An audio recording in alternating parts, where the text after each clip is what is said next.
What's up, guys? Welcome back to Faith Family Homestead. If you're new here, my name is Dominique, but you can call me Dom. And I yesterday got this big package of these trays.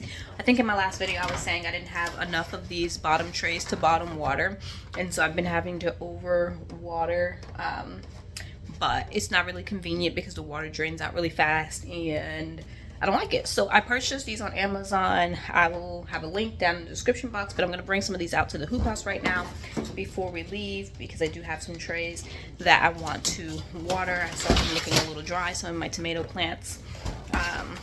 These are actually thicker than the ones, they're not super thick, even though they say heavy duty trays, but they're not super thick, but they're thicker than the ones that I bought a couple years ago and the ones that I've been using. So let's go out to the hoop house really fast, get these into the garden or into my plants before I leave. It's already starting to drizzle. It's been raining for about 3 days straight, which is great for the things that I have planted in the garden, like the onions and the garlic and then the potatoes that we just planted out. But the bad thing is that when we're inside of the hoop house is not getting, it's not getting rained on because obviously it's covered.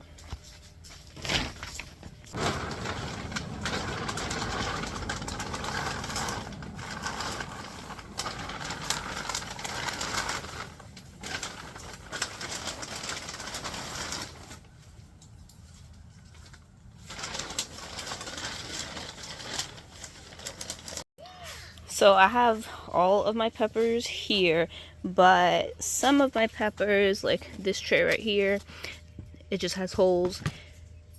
Let's see, does this one have holes? Nope, that one actually. That one has holes. So these don't look that bad, but I know over here, like these tomatoes right here, they have holes, so you can see how they're a little dry. And these are all of the tomatoes that we've already potted. They're still doing good. And on the top shelf I have all of my flowers.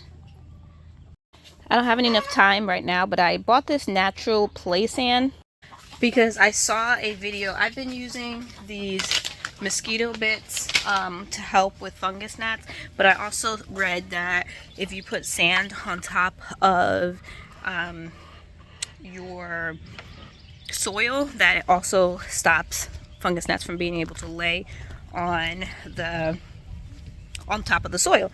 So I got that sand. I don't have any time because I was just trying to water those plants before I leave today because I haven't watered in there for about 3 days.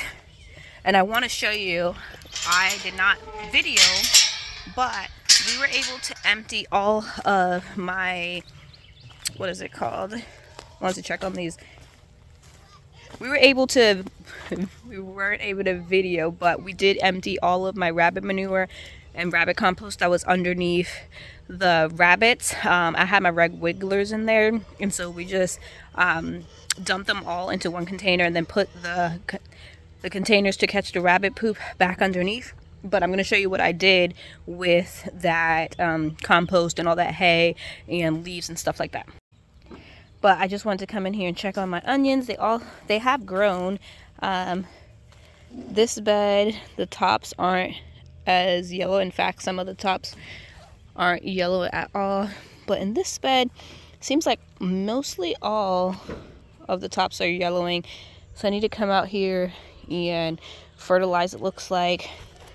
I planted beets back, I don't know, in like November, and they finally started to grow. But then I did have some beets that I transplanted out here, and we'll see how those do. Same thing with this bed. I planted carrots at the same time, and they weren't really growing, and now that it's warming up, they seem to be wanting to grow.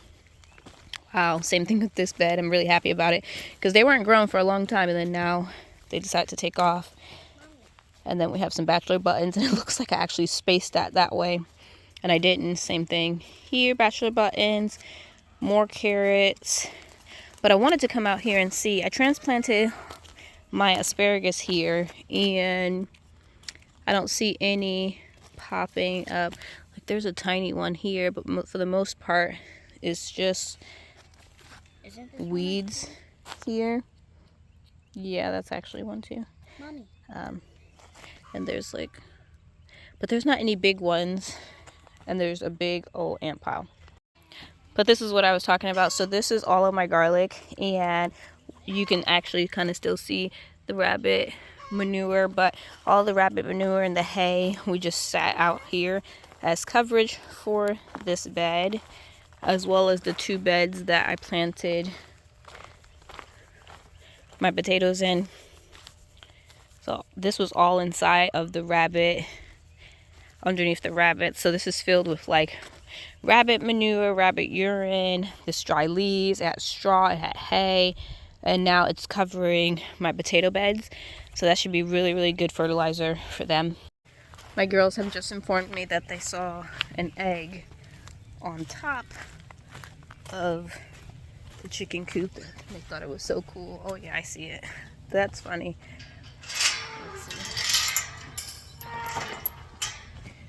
Let's see if we can get it without it breaking. It's actually, yeah, it's at the top of this hoop. Mommy, look! What'd you say? Yeah. Oh yeah, that is on top. How did it get all the way up there?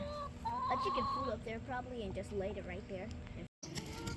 So that was the one that was on the roof, and then I just collected these 3. It's actually a couple days later, and we're outside. We have to do this outside of the hoop house because it's like 79 degrees today, and it's really, really hot in there. So we brought everything out.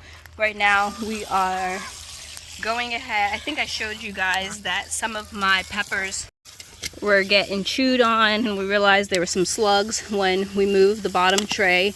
There were some slugs in there, and so we just sprayed off the bottom trays, got all the slugs out, and just put in some fresh water. And I'm actually going to spray these also with some BT or Sluggo or whatever it is for the slugs. I have to actually look that up. But we're going ahead, and the same thing for this one. Like, I don't know if I could see anyone. As you see anyone that has bugs on it? When we're looking at the bottom, you could see the bugs hanging out the bottom of some of the trays. So we're rinsing them all out and getting them into new water. We just put these into new water. This is going to be the one that I have to pot up those tomatoes. You can see they've grown so much, like that's longer than my hand. So I have to go ahead and separate these ASAP today, right now. So I'm going to be using this tray. So I actually just found one for you. So there is a slug right there. I'm about to up pot these, but I wanted to see if I can find one for you. So that's a slug. And I even saw some caterpillars in here. So I'm going to spray. I saw like these army worms in here. So I'm going to spray my peppers that are getting munched on with some of this BT. This one is the already ready to use BT. But then I also have some Sluggo. I don't remember if I just sprinkle this. But both of these, let's see, scatter around this, what does it say? Scatter the granules on the soil. Okay, so we'll do that, and then we'll spray with the BT, and that should protect all of our plants, because it's the ones that were in the bed that are getting eaten. I forgot we also had the sand. So before I sprinkled the soil, I started, and then I realized that I had the sand. The sand was to prevent the fungus gnats. I have these stickers, and I've been using the mosquito bits that I showed in a different video. But the sand also helps from the fungus gnats laying in the soil. So I'm going to sprinkle the sand. Then I'm going to do Sluggo on the soil like that, what it said. And then last, I'm going to spray the actual leaves with this, and that should help. Mommy, see, they have bites. Yes, they do have bites, and so that should help these plants recover, especially I think this one's the worst one. Oh yeah, you can actually see a little caterpillar. It looks dead right there, but